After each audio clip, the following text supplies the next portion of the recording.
Aujourd'hui, en Église, nous célébrons le 3e dimanche des Carême, dimanche que nous pouvons intituler la Commation.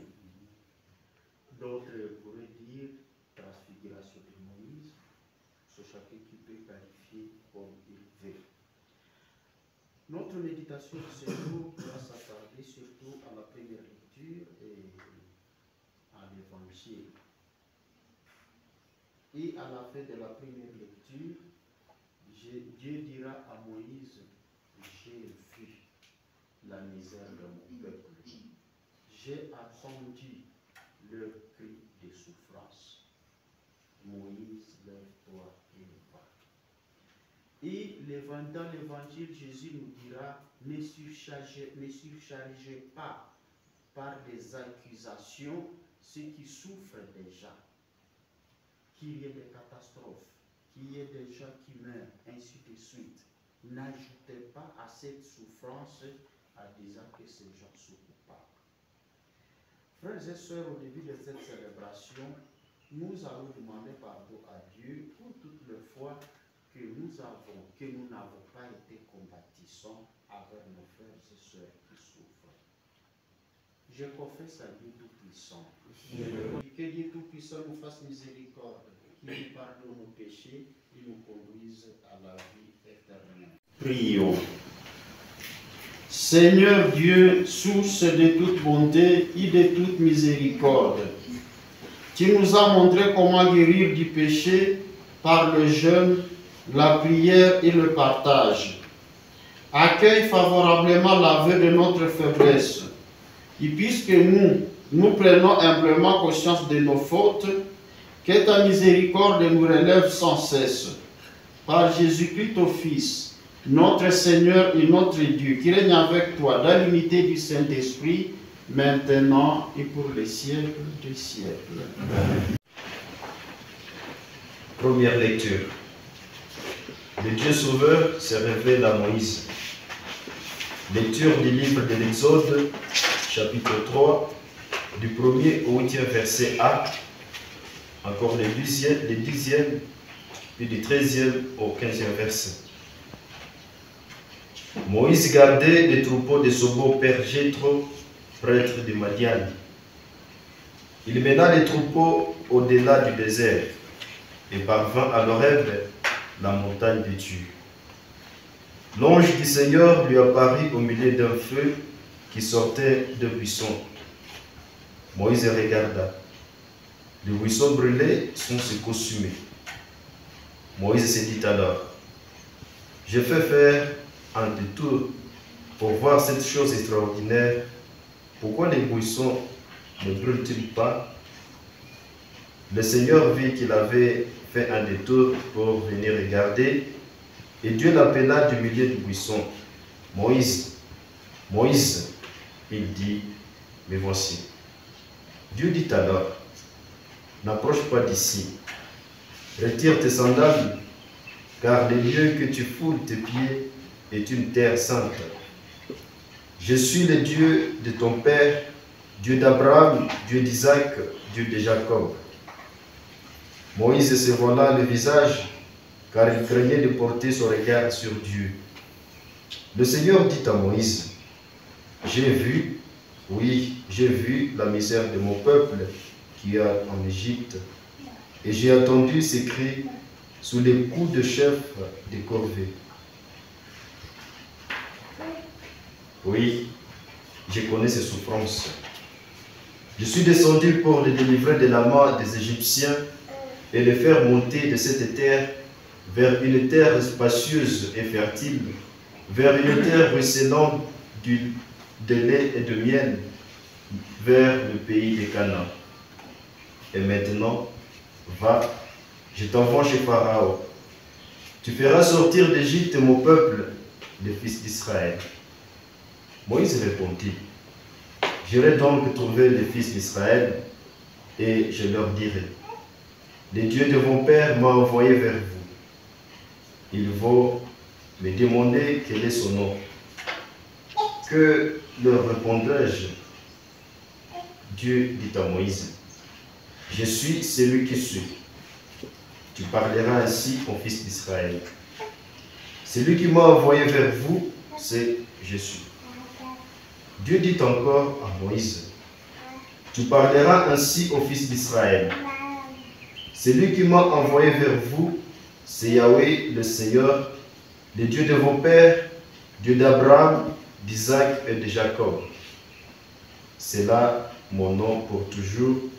C'est le mémorial par lequel vous me célébrerez d'âge en âge. Parole du Seigneur.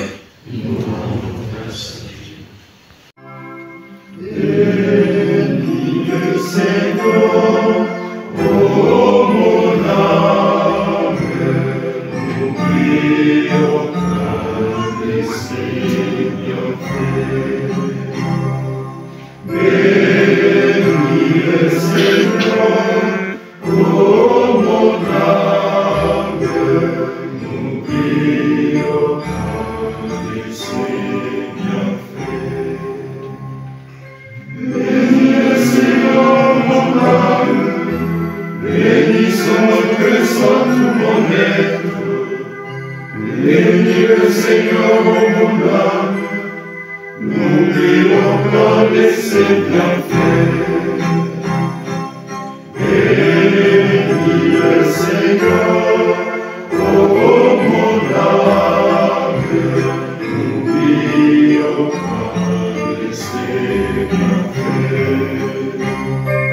Bénis le Seigneur, ô mon âme, n'oublions pas de ses. Deuxième lecture. Les leçons de l'Exode appellent à la conversion. Lecture de la première lettre de Saint Paul apôtre aux Corinthiens, chapitre 10, du 1er au 6e verset, et du 10e au 12e verset. Frères, je ne voudrais pas vous laisser ignorer ce qui s'est passé lors de la sortie d'Égypte.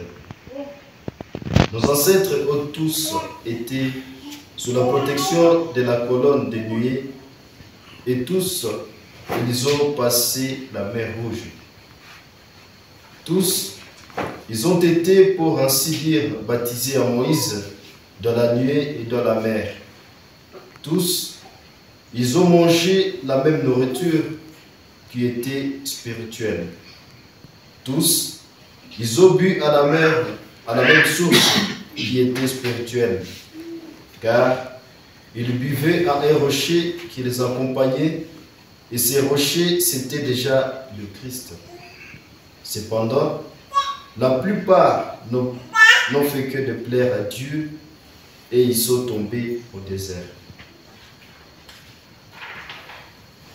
Ces événements étaient destinés à nous servir d'exemple pour nous empêcher de désirer le mal comme l'ont fait nos pères. Cessez de récriminer contre Dieu comme l'ont fait certains d'entre eux. Ils ont été exterminés. Leur histoire devait servir d'exemple et l'Écriture l'a rencontré pour nous avertir, nous qui voyons arriver la fin des temps. Ainsi donc, celui qui se croit solide, qu'il fasse attention à ne pas tomber.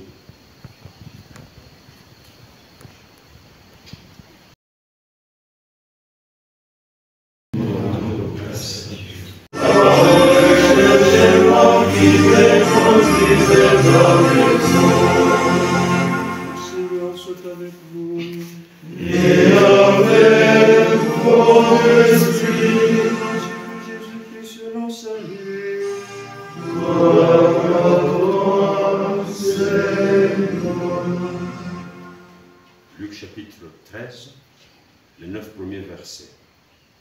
Un jour, des gens vinrent rapporter à Jésus l'affaire de Galilée, des Galiléens que Pilate avait fait massacrer pendant qu'ils offraient un sacrifice. Jésus leur répondit, « Pensez-vous que ces Galiléens étaient des plus grands pécheurs que tous les autres Galiléens pour avoir subi un tel sort? Eh bien non, je vous le dis. Et si vous ne vous convertissez pas, vous périrez tous comme eux. » Et ces 18 personnes tuées par la chute de la tour de Siloé, pensez-vous qu'elles étaient plus coupables que tous les autres habitants de Jérusalem? Eh bien non, je vous le dis. Et si vous ne vous convertissez pas, vous périrez tous de la même manière. Jésus leur disait encore cette parabole. Un homme avait un figuier planté dans sa vigne. Il vint chercher du fruit sur ce figuier et n'en trouva pas. Il dit alors à son vigneron, « Voilà 3 ans que je viens chercher du fruit sur ce figuier et je n'en trouve pas. Coupe-le. À quoi bon le laisser épuiser le sol? » Mais le vigneron lui répondit, « Seigneur, laisse-le encore cette année, le temps que je bêche autour, pour y mettre du fumier. Peut-être donnera-t-il du fruit à l'avenir.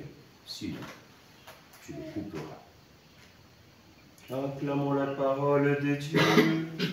Louange à toi, Seigneur. Comme je le disais tantôt au début de notre célébration, aujourd'hui en Église, nous célébrons le 3e dimanche de Carême. Nous continuons avec l'invitation à la sanctification. Temps de Carême, temps de sanctification. L'Évangile se termine en disant, il faut se convertir. Et si vous ne vous convertissez pas, vous périrez. Le temps de Carême est temps de conversion, est temps de sanctification. C'est vrai, les 2 textes, première et deuxième lecture, semblent traiter d'un élément commun, la réalité de l'Exode, manifestation de Dieu, endettement du peuple de Dieu, ainsi de suite. Mais de là vers le 3e texte, on parle de catastrophe. On parle déjà égorgé. Bon, un élément commun qui est apparu, peut-être c'est dans les conclusions, une invitation à la compassion. Alors, comme je le disais, Ma méditation va surtout s'attarder à la première lecture et à la troisième lecture. Dimanche passé, nous avons eu le temps de méditer sur la transfiguration de Jésus.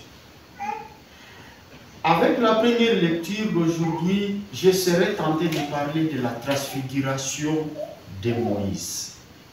Il s'agit de Dieu qui se manifeste à Moïse, il transforme Moïse et confie à Moïse une mission. Une mission qui vient de la compassion du regard de Dieu. Comment la chose se passe-t-elle? Il s'agit d'abord de Moïse derrière le troupeau. On nous dit, Moïse était en train de paître le troupeau de son beau-père Jéthro. Et comme nous le savons dans la tradition, les bergers n'ont pas tellement bonne presse. Ce sont des gens qui volent les histoires d'autrui dans les champs, ils abîment les champs d'autrui, et parfois ils n'ont pas un langage moral, et ils traitent là des choses impudiques. Et voilà, c'est à ces bergers-là que Dieu va apparaître. Et là, nous pouvons déjà tirer un premier élément quand on nous parle de du travail de laïque et de la sanctification du monde. D'habitude, nous disons qu'il n'y a pas de son métier. L'homme est appelé à se sanctifier sur les lieux de son travail. Il n'y a pas un lieu ou une fonction spécifique pour dire, pour se sanctifier, c'est là qu'il faut être. Il n'est pas dit que pour se sanctifier, il faut être soit enseignant, il faut soit être médecin, il faut être soit professeur à l'université, il faut être... Non. C'est chacun qui se sanctifie sur les lieux de son travail. Moïse sera appelé derrière le troupeau, et c'est derrière ce troupeau-là que Dieu est. C'est derrière ce troupeau-là que Dieu va l'appeler pour dire « Je t'envoie ». Donc Moïse est derrière le troupeau, malgré sa condition sociale, malgré la considération négative que ces bergers présentent, Dieu apparaît à Moïse, il l'appelle.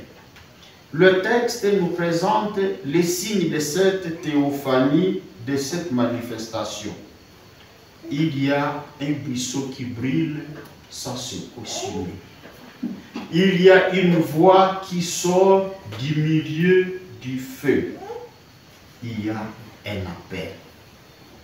Et Moïse va répondre positivement à cette théophanie. Les éléments qui montrent que Moïse va répondre positivement sont aussi là. Il y a une curiosité. Moïse sent à lui quelque chose. Qu'est-ce qui se passe? Un feu, mais le buisson ne se consume pas. Une voix qui sort du feu. Et on dit, Moïse cherchera à s'approcher. Il ne va pas courir. On dit, il fera un contour de la montagne pour dire, je veux voir. Et ça m'a rappelé encore ce que Augustin nous dit lorsqu'il nous parle de la recherche de Dieu. Il nous parle d'une ascension progressive, d'une ascension lente. Lorsque nous parlons de la recherche de Dieu, ce n'est pas de seul coup que nous disons, le voilà, il est là. Non. Il s'agit d'une démarche lente, une démarche progressive, et comme Moïse monte au-dessus de la montagne pour voir, et Augustin dit, il s'agit d'une ascension progressive. Et lorsque nous parlons de notre spiritualité assomptionniste, on nous dit, attention, notre recherche de sanctification est une quête progressive, est une démarche lente. on y va, on monte à tâtons. Moïse va chercher à approcher de Dieu, mais il va y aller à tâtons. Que se passe-t-il?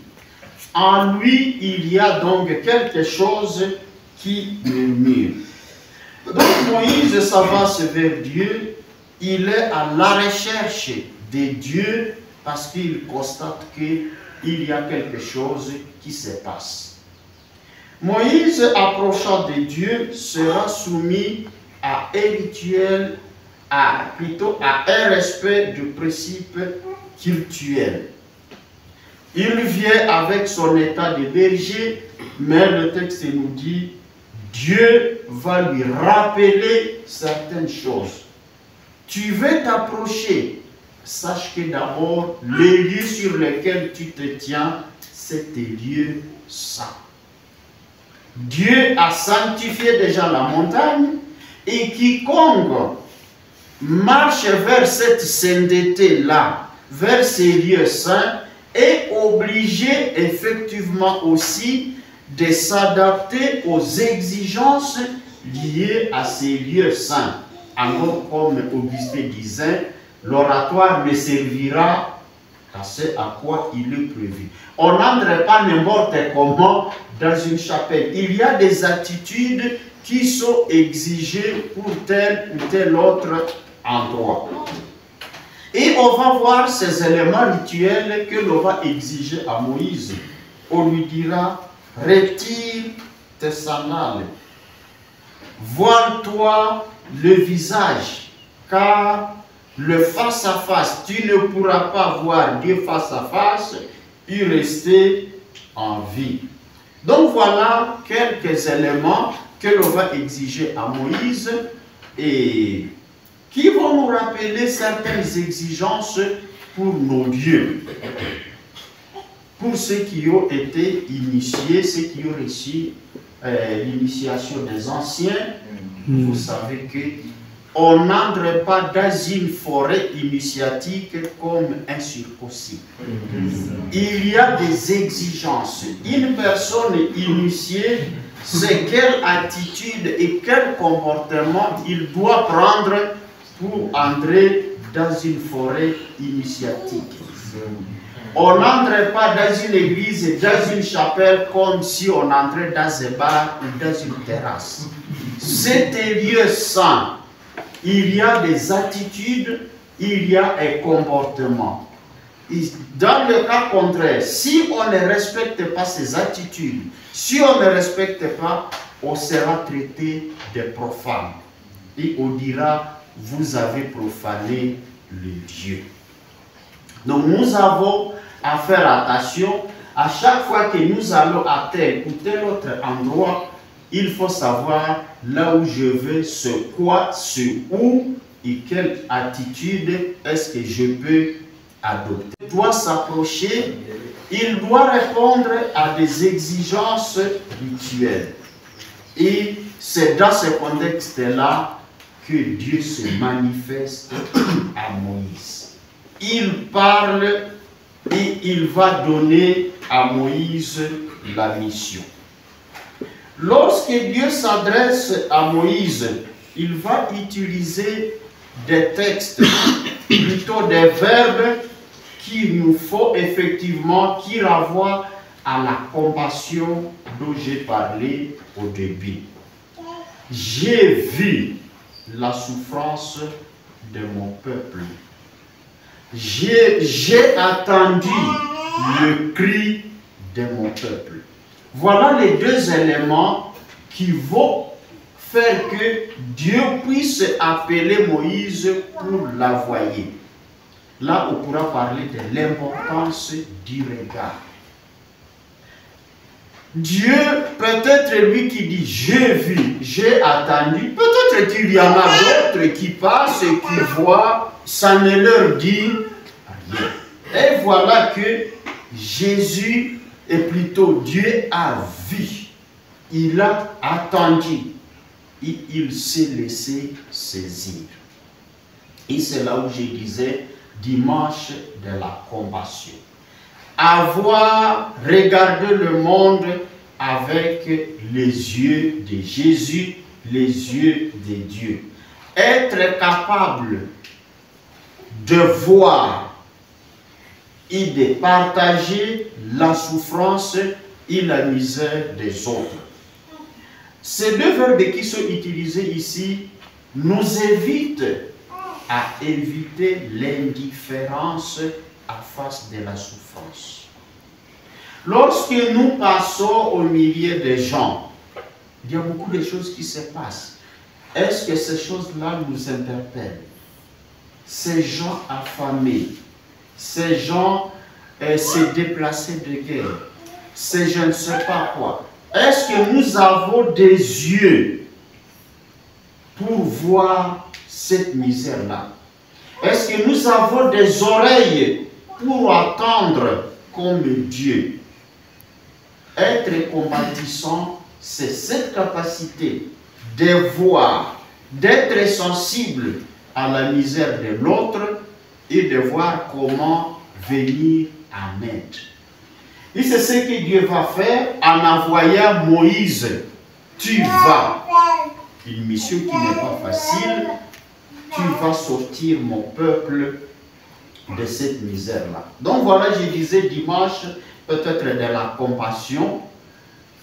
Nous sommes invités aussi à avoir ce regard-là, ces oreilles-là, être combattissants à l'égard de nos frères et sœurs qui souffrent, pas une compassion passive où on voit, on entend et on dit, bon, qu'est-ce que je peux faire? Est-ce ça les mandingues? Non. Une compassion qui nous engage, qui nous invite à l'action. Une action qui n'est pas toujours facile. Parfois, nous récitons facilement, aller là où l'homme est menacé comme image de Dieu. Dieu est menacé à l'homme. C'est facile de réciter ces choses-là. Mais lorsqu'il faut les appliquer, c'est des risques. Et Moïse va affronter ces risques-là. Et c'est là où vous allez essayer de voir la distance entre Moïse et l'homme chez qui il est envoyé. Moïse est simple berger derrière le troupeau. Il est envoyé chez le tout grand, le pharaon qui est sur le trône. Il se pose la question, comment moi je vais arriver là-bas? Que vais-je dire là-bas? La réflexion de Moïse, c'est comme aujourd'hui, vous m'appelez, vous me dites, bon, toi, va dire à Tshisekedi, dis ceci ou cela. Je vais me... Il a regardé autour de lui, il y a ça, tout est... Est-ce que moi, Dieu dira, c'est moi qui t'envoie? Donc nous devons réfléchir sur notre mission. Quand bien même il y a du risque, la compassion ou notre mission, notre passion pour le règne nous dit il faut aller. Donc voilà le premier élément dont je disais dimanche, de la compassion, être sensible à la misère, à la souffrance, aux réalités que vivent les hommes de notre temps et être capable de s'engager. Tout en sachant que notre engagement, ce n'est pas un lieu de s'amuser, un lieu facile, c'est un engagement. Dans la deuxième lecture, je disais, je vais commenter la première lecture de l'Évangile. L'idée de la compassion continue. Mais cette idée continue autrement. Comment cette idée de la compassion apparaît? Ne pas charger les autres de certaines choses alors qu'ils ont déjà un fardeau de souffrance. Jésus rencontre les scribes et les pharisiens qui lui posent la question: que penses-tu de ce qui se passe là-bas? Qu'est-ce qui s'est passé? Deux événements. Le premier événement, c'est qu'il y a des hommes qui ont été massacrés par Pilate alors qu'ils offraient un sacrifice. Massacre, pouvoir, lutte de pouvoir, une volonté humaine, mais une volonté qui s'écarte, s'il faut le dire, de la raison, et elle devient une volonté destructrice. 18, on parle de 18 qui sont massacrés. C'est la volonté humaine en action. Deuxième événement, cette catastrophe naturelle. La tour s'est effondrée et les gens sont morts. Il n'y a pas d'action humaine là-bas, il n'y a pas de volonté humaine. La nature peut toujours se révolter, on peut toujours assister à des catastrophes. À Kinshasa, où parfois certains quartiers sont bâtis sur le sable, quand il pleut, parfois il y a des quartiers qui sont engloutis. Et les gens meurent comme ça, et les gens disparaissent. Et Jésus est interrogé. Que dis-tu de ça? Quelle est la réponse que ces gens attendent de lui? Il voudrait que Jésus réponde selon la théologie de l'Ancien Testament. Théologie selon laquelle tout malheur qui arrive à l'homme ou tout accident qui arrive à l'homme est une sanction suite à un péché qui a été commis. Voilà ce qu'on attend de Jésus. Ces scribes et pharisiens qui viennent interroger Jésus s'attendent à ce que Jésus dise « Ils ont été massacrés parce qu'ils ont péché.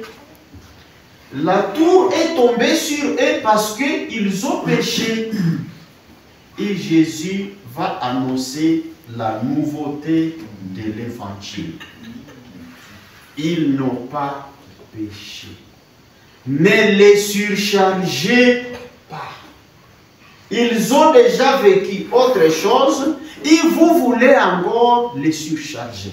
Et c'est une réalité, c'est une invitation très forte, dans le sens où, en fait, nous avons l'habitude de juger ce qui nous arrive. Mais cette maman-là, ou ce papa-là, c'est comment?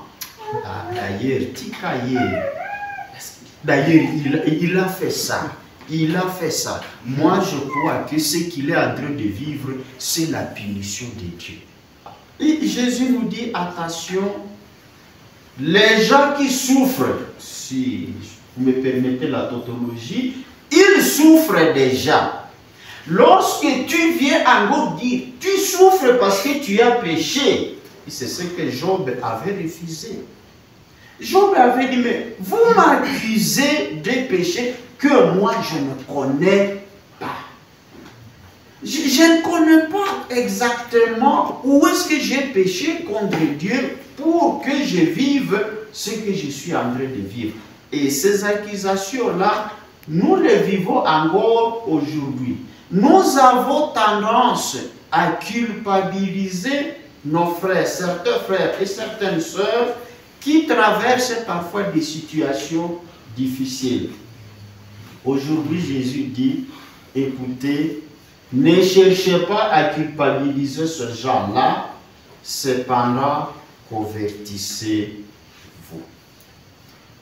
Alors, nous revenons à l'invitation première dont nous avons parlé le jour, le mercredi des cendres. Comment le monde ne change pas? Comment beaucoup de chrétiens ne changent pas? Beaucoup ne se convertissent pas, beaucoup ne changent pas parce qu'on a tendance à avoir le regard vers l'autre au lieu de se convertir soi-même. Et Jésus dit, ne pensez pas que ces gens ont commis le mal, ne pensez pas que ces gens ont péché, cependant je vous dis, convertissez-vous, car vous ne savez pas ce qui peut aussi vous arriver. Vous voulez accuser les autres, vous culpabilisez ceux que Pilate a massacrés, vous culpabilisez les victimes de cette catastrophe naturelle. Ce n'est pas ça l'essentiel de la vie. L'essentiel, c'est votre conversion. Ils ne sont coupables de rien. La première catégorie, ce sont des gens qui sont victimes de la méchanceté humaine. Ils sont tués par la volonté de roi. Mais la deuxième catégorie, c'est la nature qui peut se révolter contre l'homme. Alors, frères, voyez aussi comment nous nous comportons quand certains d'entre nous, frères et sœurs, ont des difficultés. Ne portons pas rapidement des jugements erronés, des jugements qui les feraient encore souffrir davantage. Je vois nos populations qui sont déplacées de guerre ici. Ils ont quitté leur champ. Ils sont à position d'errance. Ils se disent exactement qu'est-ce qui va arriver. Je vois ce que nous attendons de Goma. Faisons attention lorsque nous sommes envoyés vers les gens. Il ne faut pas que nous allions encore ajouter, c'est là où je parlais de la compassion. N'accusez pas des gens pour des fautes dont ils ne sont pas, qui n'ont pas commis, et ne cherchez pas à alourdir la misère de l'autre. Au contraire, soyez compatissants et voyez comment alléger cela. Jésus nous dit donc, tant de carême, tant de conversions. Des choses se passent. La méchanceté humaine, il y en a. Les catastrophes naturelles, il y en a. Mais cela ne devrait pas nous détourner de l'essentiel. L'essentiel, c'est notre conversion. C'est Dieu qui a besoin que nous marchions sur cette trace. Et pour finir, donc, nous allons dire ceci. À l'exemple de Moïse, Dieu nous rejoint aussi dans notre monde. C'est là qu'il nous transforme et c'est de là qu'il nous appelle. N'attendez pas de te sanctifier les jours que tu seras, je ne sais pas, prêtre, évêque, quoi? Non. Aujourd'hui, tu es appelé à travailler à ta sanctification dans l'état dans lequel tu es. Moïse n'a pas attendu de devenir, c'est derrière le troupeau qu'on l'a appelé. Dieu nous appelle dans la condition ou dans les conditions qui sont les nôtres. N'attendons pas, ne rêvons pas une situation autre pour que nous puissions travailler ou répondre à cet appel-là. Deuxième chose, soyons des hommes combattissants, soyons des hommes sensibles à la misère des autres, non à l'indifférence. Lorsque nous passons au milieu des gens, ayons ce regard de Dieu. Être capable de voir la misère, être capable d'attendre le cri de ceux-là qui crient. Ne soyons pas des gens qui se dérobent, ne soyons pas des gens indifférents qui disent « ça ne me concerne pas ». Et troisième élément, convertissons-nous au lieu de passer du temps à accuser, à regarder les autres. Convertis-toi avant, au lieu de passer du temps à te poser des questions. Et celui-là, pourquoi cela lui est arrivé? Et celui-là, le temps que tu prends l'autre, est-ce que tu attends? Est-ce que tu connais la seconde qui t'attend? Est-ce que tu sais ce qui va t'arriver? Donc voilà quelques éléments que j'ai pu tirer de ce texte d'aujourd'hui, troisième dimanche des carêmes. Nous marchons petit à petit vers Pâques. Dieu nous appelle comme il a appelé Moïse. Il nous transforme, il nous confie une mission. Rendons-nous disponibles, car bien même la mission, peut être une mission avec des risques. Soyons combattissants, soyons sensibles à la misère des autres, non à l'indifférence. Convertissons-nous, ne soyons pas distraits à face des réalités de ce monde. Amen. Amen.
pour notre bien et celui de toute l'Église.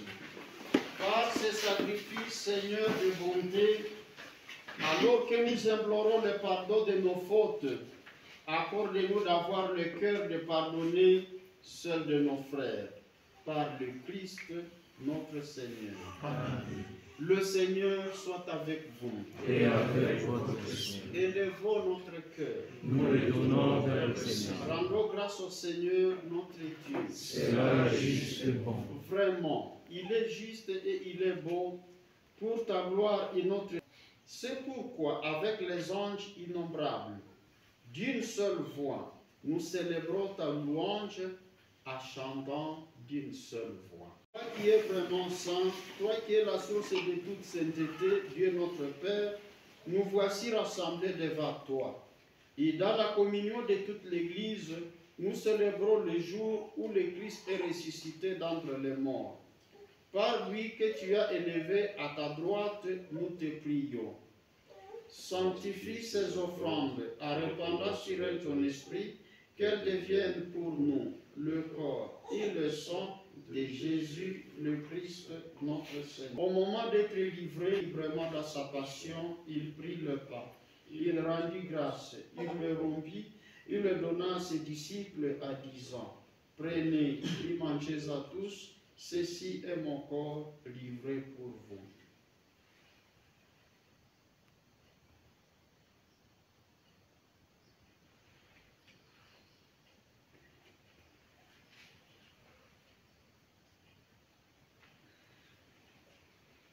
De même, après le repas, il prit la coupe. De nouveau, il rendit grâce et la donna à ses disciples en disant, prenez et buvez-en tous, car ceci est la coupe de mon sang, le sang de l'alliance nouvelle et éternelle, qui sera versé pour vous et pour la multitude en rémission des péchés. Vous ferez cela en mémoire de moi.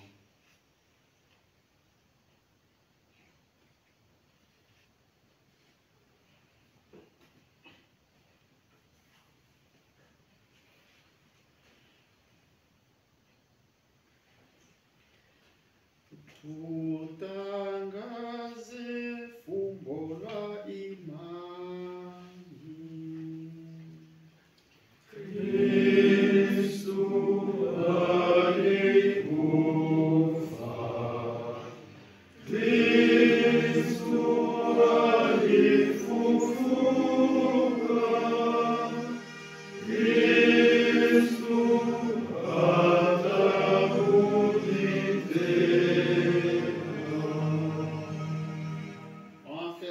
mémoire de la mort et de la résurrection de ton Fils, nous t'offrons un seul corps. Souviens-toi, Seigneur, de ton Église répandue à travers le monde. Fais-la grandir dans ta charité en union avec notre pape François, notre évêque Séculipaul Melchisédek et tous les évêques, les prêtres et les diacres, nos parents, nos bienfaiteurs. Souviens-toi aussi de nos frères et sœurs qui se sont endormis dans l'espérance de la résurrection, ici chez nous et ailleurs. Et souviens-toi dans ta miséricorde de tous les défunts, dans la lumière de ton visage, sur le frère Moussa Robert et sur sa famille. Permets qu'avec la Vierge Marie, la bienheureuse Mère de Dieu, avec Saint Joseph son époux, les apôtres et tous les saints qui ont fait la joie au long des âges, nous ayons par la vie éternelle et que nous chantions ta louange et ta gloire. Avec lui et en lui, à toi Dieu le Père Tout-Puissant, dans l'unité du Saint-Esprit, tout honneur et toute gloire pour les siècles des siècles. Aux appuis du Sauveur et selon son commandement, nous prions. Notre Père qui es aux cieux, ouvre-nous de tout mal, Seigneur. Donne la paix à notre temps. Donne la paix à notre pays. Donne la paix à nos familles. La paix à nos communautés. Donne la paix à chacun d'entre nous. Soutenus par ta miséricorde, nous serons libérés de tout péché, à l'abri de toute épreuve, nous qui attendons que se réalise cette bienheureuse espérance, l'avènement de Jésus-Christ, notre Sauveur. Car ce que toi appartienne, le règne, la puissance et la gloire, pour les siècles des siècles. Seigneur Jésus-Christ, tu as dit à tes apôtres, je vous laisse la paix, je vous donne ma paix. Ne regarde pas nos péchés, mais la foi de ton Église. Pour que ta volonté s'accomplisse, donne-lui toujours cette paix et conduis-la vers l'unité parfaite, toi qui vis et règnes pour les siècles des siècles. Amen. Que la paix du Seigneur soit toujours avec vous. Et avec votre esprit.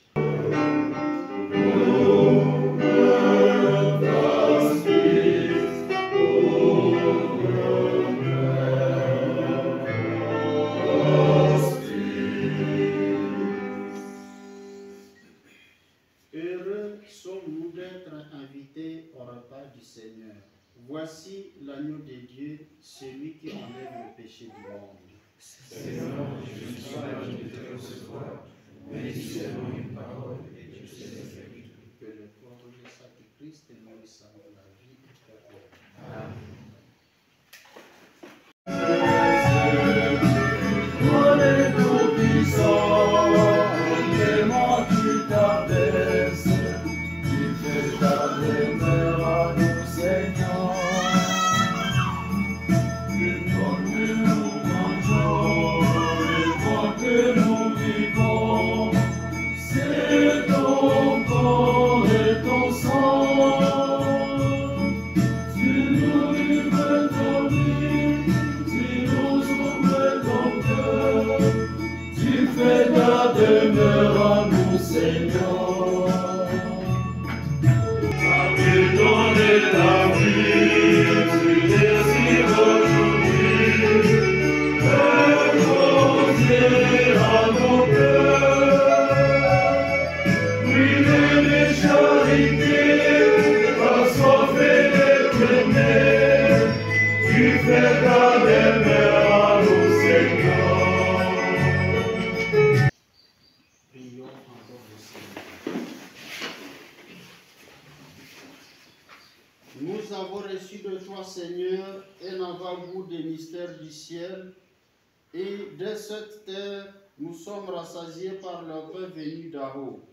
Nous t'en supplions, donne-nous de mettre en œuvre ce que le sacrement réalise à nous par le Christ, notre Seigneur. Amen.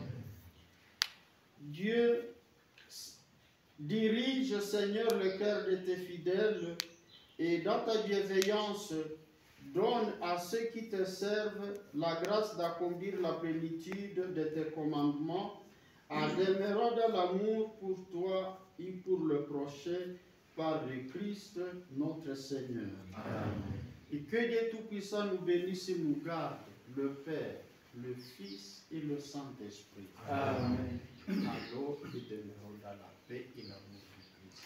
Nous rendons grâce à Dieu. Et vos dimanches. Merci.